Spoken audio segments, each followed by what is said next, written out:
Hello, everyone. Welcome back to today's story. In this episode, we walk alongside Jack as an ordinary evening slowly turns into the most terrifying ordeal of his life. What begins with quiet waiting and familiar routines soon unravels into panic when Tu Tien and baby Anna don't come home. As unanswered calls stretch into sleepless hours, a shocking truth emerges. Tu Tien's former mother-in-law, Mrs. Tui, has taken both mother and child and demands a ransom that Jack never imagined facing. From desperate searches to heart-stopping phone calls. Stay until the end to witness how love is tested when everything is at stake.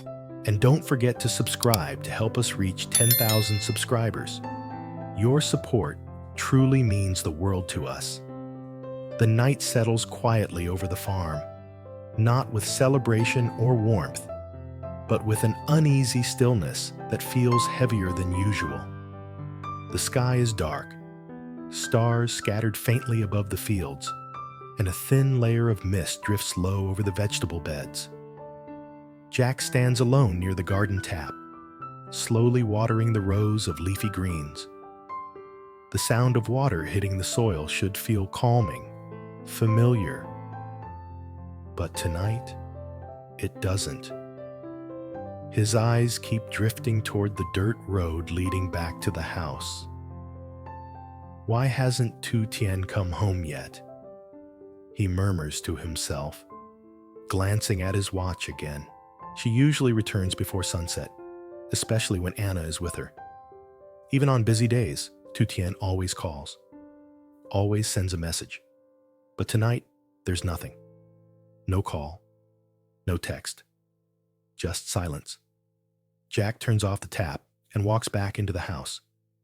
Inside, the lights are on, casting a warm glow over the wooden kitchen. But the warmth feels forced, like it's trying too hard to hide the emptiness. He starts cooking out of habit, rinsing rice, chopping vegetables, preparing a simple meal they usually share. The rhythmic sound of the knife hitting the cutting board echoes through the room, each tap amplifying the quiet. As he works, memories surface uninvited. Tu Tien standing right where he is now. Baby Anna resting in her arms, humming softly while waiting for the rice to cook. She always moved carefully, especially after giving birth, but there was a calm confidence in her gestures. Thinking of it now makes Jack's chest tighten. She's probably just late, he tells himself. Maybe the baby was fussy. He wipes his hands and picks up his phone, checking it again. Still no signal. He calls Tu Tien. The line rings twice before cutting off. Unavailable.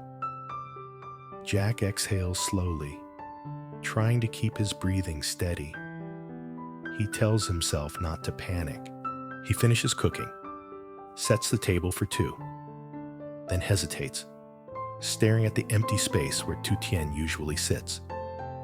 After a moment, he quietly moves one chair back, leaving only one place set. Outside, the dogs lie curled near the kennel, unusually quiet. Normally, they bark at the sound of approaching footsteps or an engine. Tonight, they don't move at all. The food grows cold as time drags on. Jack sits at the table, phone in hand, staring at the screen like it might suddenly come alive. His thoughts begin to spiral. What if something happened on the road? What if Anna got sick? Why wouldn't Tu Tien at least send a message? At nearly 9 o'clock, Jack can't sit still anymore. He grabs his jacket, keys, and rushes outside. The engine roars to life, cutting through the silence of the night. He drives toward the market first, the place Tu Tien often stops by. But when he arrives, the stalls are already closed. The lights are off. The road is empty. He gets out of the car and calls her name into the darkness. Tu Tien. Only the wind answers. Jack drives further, along the familiar dirt road she usually takes home. His headlights sweep across fields, fences, and narrow paths. But there's no sign of her. No basket, no scooter, no trace at all. By the time dawn begins to break, Jack's hands are trembling on the steering wheel. He hasn't slept. His eyes burn, his head throbs, but fear keeps him awake. As morning light spreads across the village, Jack starts asking around. At the market, vendors shake their heads.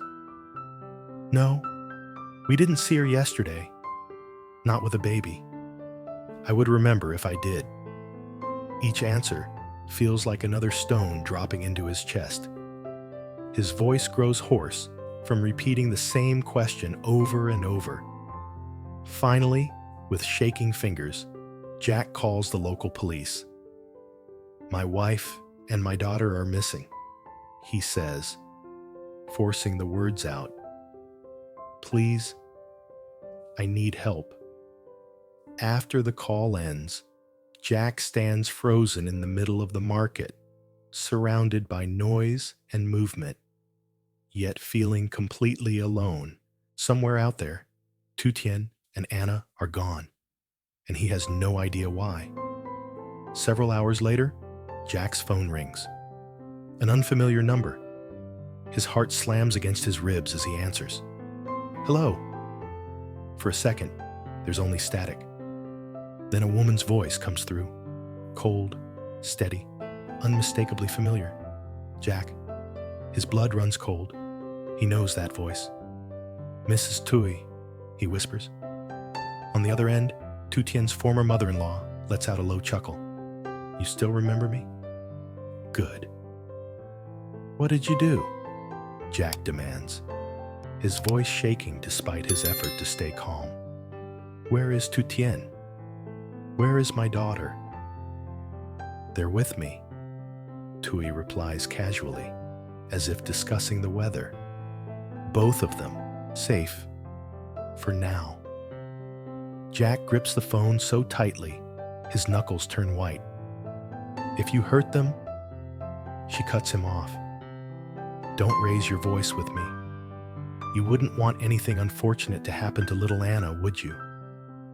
Jack's legs nearly give out. He leans against a nearby stall, struggling to breathe. What do you want? He asks quietly. There's a brief pause, then Tui speaks again, each word sharp and deliberate. $20,000. Cash. If you want to see them again. Jack's mind goes blank. That's a lot of money. Why are you doing this? You know exactly why, she replies coldly. Tu Tien owes me. You married into her problems, Jack. Now you pay. Jack swallows hard. Let me talk to her. Let me hear Anna. A moment of silence passes. Then faintly, he hears Tu Tien's voice on the line. Jack. Her voice is weak, trembling. Please, do what she says. In the background, Anna begins to cry, a soft, fragile sound that pierces straight through him. That's enough, Tui snaps, and the line goes quiet again. Jack's vision blurs with tears. Please don't hurt them, he begs. I'll get the money. Just give me time. You have 24 hours, Tui says calmly. If you go to the police, if you try anything stupid, you'll never see them again. The call ends. In that moment, Jack understands one terrifying truth. This isn't just a disappearance, it's a ransom. And his family's lives now depend entirely on what he does next. Jack doesn't remember how long he stands there after the call ends. The phone remains pressed to his ear long after the screen goes dark, his body frozen as if any movement might make the situation worse. Around him, the market is alive, voices bargaining, metal baskets clanging, motorbikes passing, but none of it reaches him. It's like the world has split into two layers, and he's trapped behind a thick wall of glass. $20,000. The number repeats endlessly in his head, each repetition heavier than the last. Tu Tien, Anna. Jack finally lowers the phone. His hands are shaking so badly he has to grip the edge of a nearby stall just to stay upright. He closes his eyes, forcing himself to breathe slowly, deeply, the way Tu Tien once taught him when stress overwhelmed him. In, out, he whispers. You can't break now. He gets into his car and drives home, though the drive feels unreal, like he's floating above the road watching someone else control the wheel. Every familiar landmark cuts into him sharply. The bend where Tu Tien always slowed down. The small bridge where she once laughed when Anna startled awake. The patch of road where Jack usually waited for her return. When he reaches the house, the silence hits him harder than before. Jack opens the door and steps inside. The air is stale, untouched since last night. The dining table still holds the untouched meal, now completely cold. 2 bowls, 2 pairs of chopsticks, 1 empty chair staring back at him like a cruel reminder. He stares at it for a long time. Then he moves.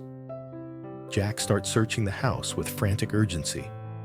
He opens drawers, cupboards, boxes tucked away for years. He pulls out envelopes, checks old wallets, counts and recounts cash until the numbers blur together. Every calculation ends the same way. Not enough. Think, he mutters, pacing the living room. There has to be a way. He opens his laptop, checks bank balances, transfer limits, emergency options. His fingers fly across the keyboard, but the results crush him again and again. Even if he drains everything, it still won't reach 20,000 by tomorrow. Panic surges, threatening to swallow him whole. He straightens abruptly. No, he says aloud. I'm not losing them. Jack grabs his phone and starts calling. One name after another. Friends, old acquaintances, people he hasn't spoken to in years. He doesn't explain everything. There's no time. But his voice leaves no room for misunderstanding. I need help, he says again and again. It's urgent. Some don't answer. Some promise to see what they can do. Some hesitate, asking questions Jack can't afford to answer. Each call feels like gambling with time. Hours pass without him noticing. Afternoon sunlight fades, replaced by long shadows creeping across the floor. Then his phone rings again. Tui. Jack answers immediately. I'm working on it. You should be, she replies calmly, because your time is running out. Jack clenches his jaw. I want proof they're still okay. A pause.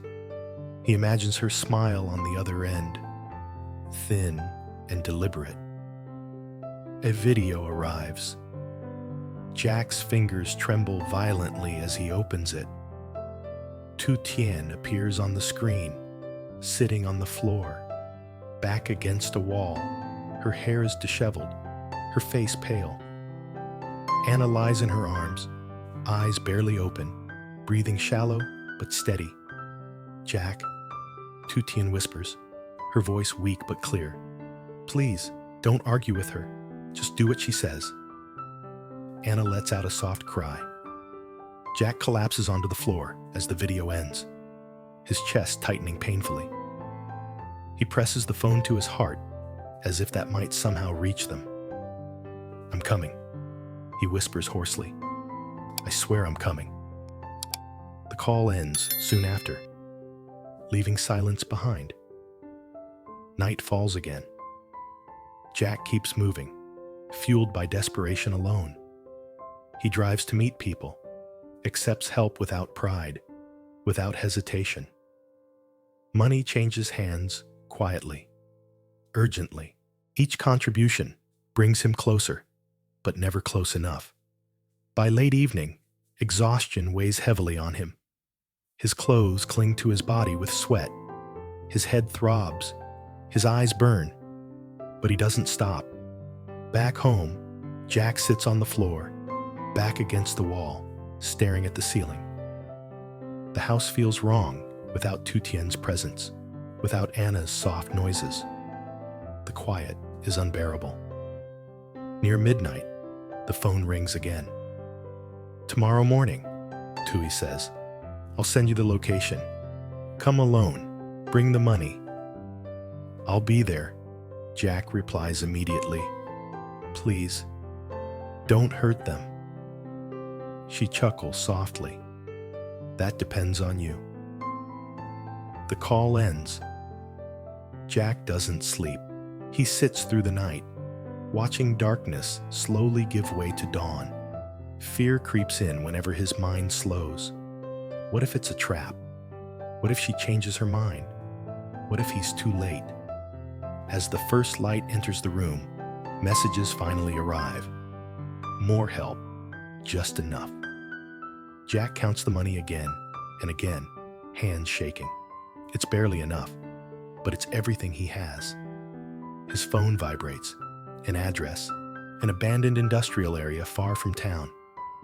Jack packs the cash into a backpack, checks his phone battery, then steps outside. The morning air is cold, but his skin is damp with sweat. Every minute feels like an hour as he drives. The location is exactly as he feared. Empty warehouses, cracked pavement, silence stretching endlessly. Jack parks where instructed and waits, heart pounding so loudly he worries it might give him away. Another car approaches. Tui steps out, calm and composed, dressed neatly as if this were just another meeting. Her expression doesn't change when she sees Jack. "You brought the money?" she asks. Jack nods, lifting the backpack slightly. "Where are they?" She gestures toward a warehouse door. Inside. Jack steps forward instinctively, but stops when two men block his path. "I need to see them first," he says firmly. Tui studies him for a moment, then nods. The door opens. Jack's breath catches painfully. Tu Tien is inside, sitting on a chair, holding Anna tightly. Her eyes widen when she sees him, filling instantly with tears. "Jack!" He takes a step forward, voice breaking. "Tu Tien!" "Money!" Tui interrupts coldly. Jack sets the backpack down, unzips it, shows her everything. "That's all I have. Every dollar." She inspects it briefly, then signals to the men. They step aside. Tu Tien stands unsteadily and rushes toward Jack. He catches them both, wrapping his arms around them, holding them as if afraid they'll vanish. Tu Tien sobs openly now, her body shaking. Anna cries softly, then calms when Jack presses his forehead to hers. "I've got you," Jack whispers again and again. "You're safe now." Behind them, Tui speaks flatly. "This debt is settled. Don't cross my path again." Jack doesn't answer. He doesn't look back. He carries Tu Tien and Anna to the car himself, placing them gently inside. The drive home is silent, except for Tu Tien's quiet sobs and Anna's soft breathing. Tu Tien keeps her hand on Jack's arm the entire way, as if afraid he might disappear. When they reach the house, Jack locks the door behind them and sinks to the floor, pulling Tu Tien down with him.